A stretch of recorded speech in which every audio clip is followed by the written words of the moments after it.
I think Tanja is also here now, so we can move to our next speaker. And Tanja, you are with us. You could open your video, right? Yeah. Indeed, here I am, and thank you for the invitation. So let me introduce you to the audience. Ms. Tanja Leikas-Bottà is a career diplomat, currently in charge of gender equality questions, UN Women and Generation Equality, coordinating at the Ministry for Foreign Affairs at Finland. Tanja has long-standing experience in multilateral diplomacy, human rights, and gender equality. Tanja, we are very excited to listen to you, and the floor is yours. Thank you so much, Sepinud, and sorry for joining in a little bit late. Something came in between, but I'll try to share my screen to you, and I would be happy to tell you a little bit about Generation Equality campaign. I hope you see my screen now. Please tell me if you don't. I can use Zoom only through browsers, so I don't have all the functionalities available for me. So hope you can see this now. So at the Ministry for Foreign Affairs, we have been working on this groundbreaking and interesting new campaign called Generation Equality for almost 1 year now. Generation Equality aims at accelerating progress in the achievement of gender equality, together in multi-stakeholder cooperation with private sector, with academia, with member states, different international organizations, and the civil society. It's a new way of doing and thinking, focusing truly on action. How can we accelerate progress in the questions where truly the progress has not been that fast in the past 25 years. This multi-stakeholder cooperation is something that has brought us together also with Sepinud, and we have heard a lot about women in data science, and also the opening video that I just saw was extremely interesting and actually touches upon a lot of themes and topics that we deal with in Generation Equality.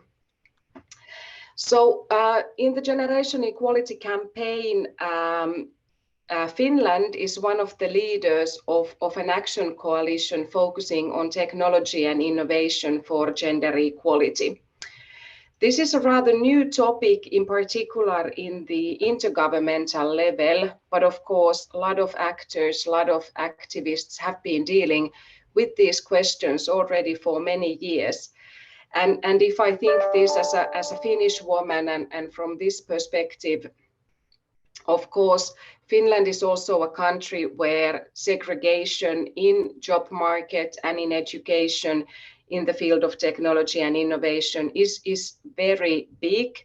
If we think about gender equality in other terms in Finland, which is in many ways a landmark country when it comes to gender equality and women's rights. But somehow still the field of technology, digitalization and innovation, or engineering is very male dominant in Finland, and there is great interest in increasing diversity and inclusion in the field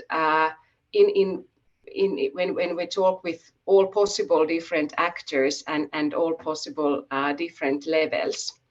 So we are really thrilled that we are able to be one of the leaders in this work in the next 5 years to come, together with this group of countries and organizations, including a very broad global perspective, countries such as Tunisia, Chile, and Rwanda, major tech company Microsoft, UNICEF, ITU, civil society organizations from basically all around globe, and also other big technology companies such as Salesforce and Koch Holding.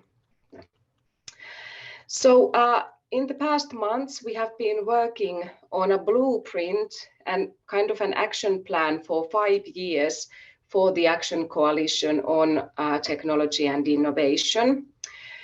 We have been working on this blueprint together with the leadership group, and we have come up with 4 different action topics that we want to advance through concrete action in the next 5 years with as many interested parties from all around the society as possible.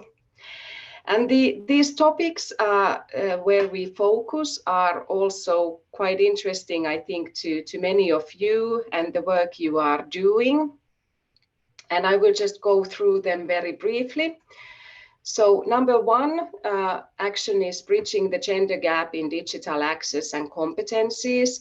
A really big question when we go to developing countries and least developed countries in particular. The divide between North and South is big, but also between men and women and girls and boys.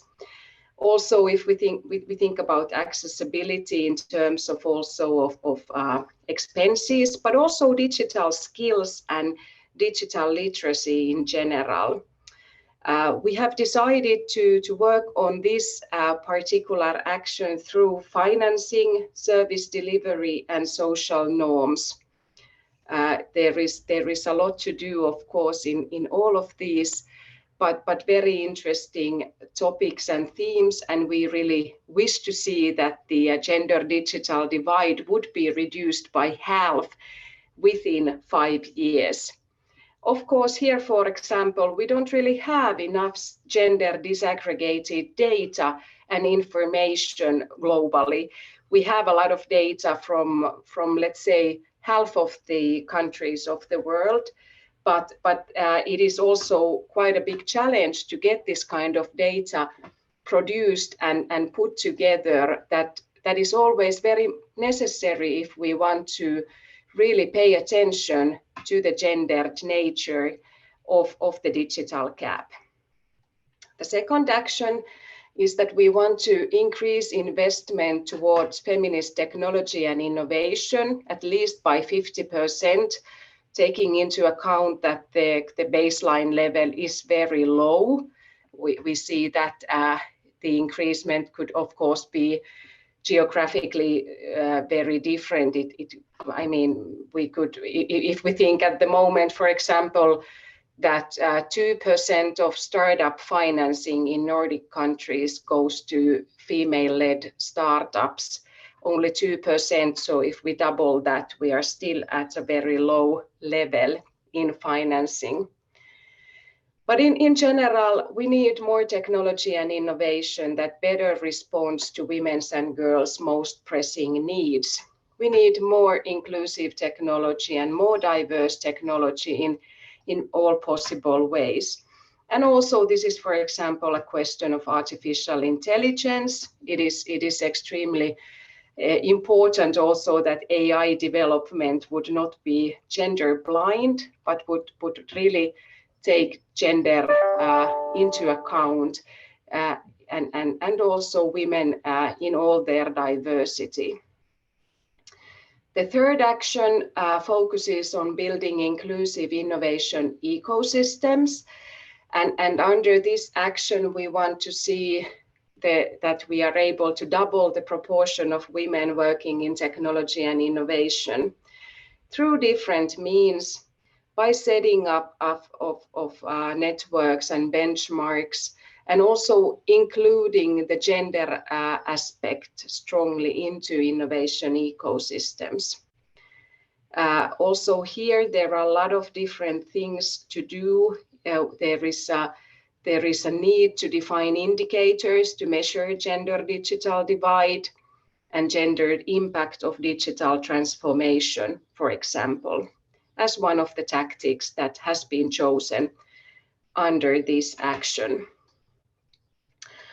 And the fourth action relates to prevention of online and tech-facilitated gender-based violence and discrimination, which is, of course, online violence and harassment is a very gendered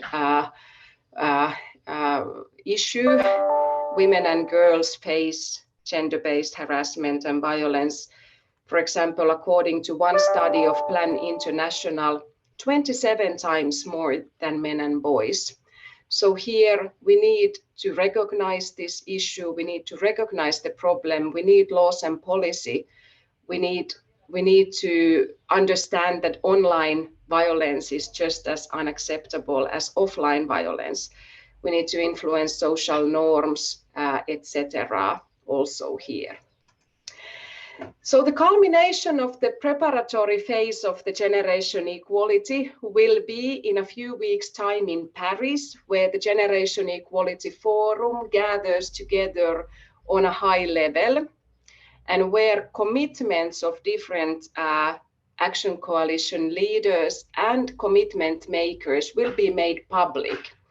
This will be a high-level event with a very small and limited opening session live in Paris. Mostly, of course, the event will take place online, and there will be a lot of different events, a lot of different discussions, space for 100,000 participants. All 6 action coalitions will be on the agenda, but if you are interested, I strongly encourage you to register and visit the Paris Generation Equality Forum to follow up on discussions on technology and innovation and gender equality. I'm sure there will be very interesting discussions present. And also the launching session of the commitments and the official launch of the blueprint of the Technology and Innovation Action Coalition will take place on 1st of July. And this is also a session that you can register to follow. It is also possible for anyone to become a commitment maker in the process.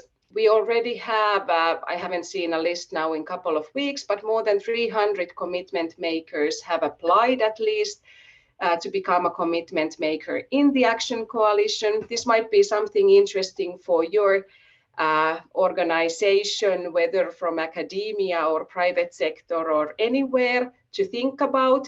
And it is possible to join as a commitment maker also after the Paris Forum at a later stage, because this is a marathon, 5-year marathon, and we hope to see the amount of committed gender equality actors joining the Action Coalition to grow and become a very powerful group to influence advancement also in this field.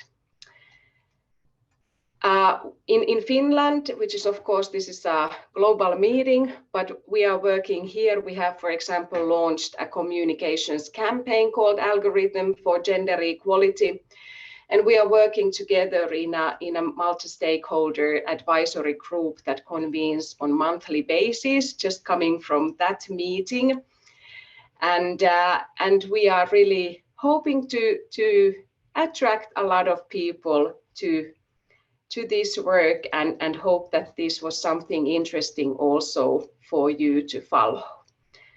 I thank you. And if you have any comments or questions or anything, please let me know or be in contact with me at any point. And I wish you a really good meeting for the rest of the day with interesting program. Thank you.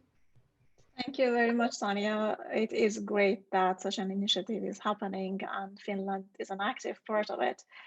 For the audience, if you want to ask questions, you could either ask it in the Q&A session or the chat box, or you can raise your hand so I allow you to talk. That is a functionality of Zoom. While people gathering their minds to see if they have a question, I have a question. You said about how the organizations could join and help. How about individuals? So if someone here wants to be part of this, could they do anything? I think it is also possible to register as an individual, but you would have to make some sort of a concrete commitment anyway. And I haven't seen individuals listed, but Of course, we have many civil society entities listed as commitment makers. They can also be very small actors, but still very powerful within their communities. So I think it is probably possible, but then of course, what is an action that one person as such can do alone? But if I think about the network of women in data science, this would be a very interesting and excellent commitment maker. The commitments can be advocacy, policy, programmatic, or financial in nature. So of course, it's up to you then to decide what kind of commitment you would like to make.